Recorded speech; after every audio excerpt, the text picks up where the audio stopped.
నేను ఎందుకు భయపడాలి? నేను చేయని తప్పుకి మీరు అక్రమ కేసులు పెడుతుంటే నేను ఎందుకు భయపడాలి? ఇంతదాకా తెచ్చారు.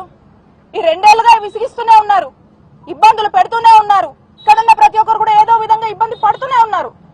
కానీ మీకు చెప్తున్నాం, మేము భయపడం. వాయిస్ ఆఫ్ ద వాయిస్లెస్ మా వైఎస్ఆర్ కాంగ్రెస్ పార్టీ. ప్రజలకు ఏ కష్టం వచ్చినా, ఏ బాధ వచ్చినా, ఏ కాజ్ మీద ప్రజలు ఇబ్బంది పడుతున్నా, మీరు ఇచ్చినటువంటి మోసం చేసి అబద్ధపు హామీలు ఇచ్చినటువంటి ప్రతి హామీ మీరు నెరవేర్చకపోతే ప్రజల కష్టాలు మేము చూస్తూ ఊరుకోం.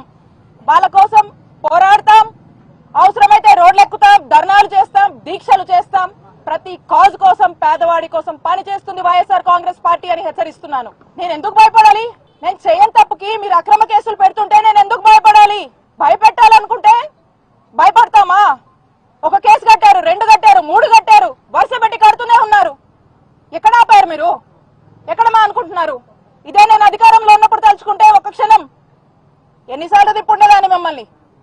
మీ ఊహకే వదిలేస్తున్నా. అది మా మంచితనం, అది మా మంచితనం.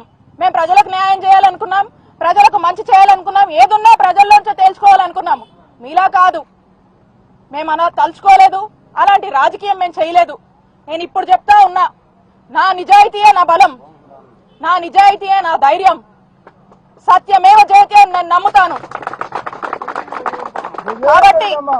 కాబట్టి నేను చెప్తా ఉన్నాను, ఏదైతే అందరికీ తెలుసు, అందరూ నమ్ముతారు, మన పెద్దలు కూడా అంటూ ఉంటారు, ఏదైతే ఒక విత్తనం మనం నాటుతామో అదే ఒక చెట్టు అవుతుంది అనే ఒక నానుడు ఉంది. మీరు ఏదైతే నాటారో మరి ఆ విష సంస్కారం రేపు చెట్టు అయినప్పుడు దాని ఫలితాలు ఎలా ఉంటుందో మీ ఊహకే వదిలేస్తున్నాను. కాలం చాలా గొప్పది, ప్రజలన్నీ చూస్తున్నారు, ప్రజలకు అన్ని విషయాలు తెలుసు. ఇక్కడ ఏం జరుగుతుందో ప్రజలకు ఇంకా క్లారిటీ ఉంది. కాబట్టి కాలాన్ని, ఆ భగవంతుణ్ణి నమ్మే వ్యక్తిగా నేను భవిష్యత్తు కాలమే మీకు ఏ విధంగా బుద్ధి చెప్తుందో అనేటువంటి విషయం మీద ఆ కాలానికే వదిలేస్తున్నాను, ఆ భగవంతుడికే వదిలేస్తున్నాను.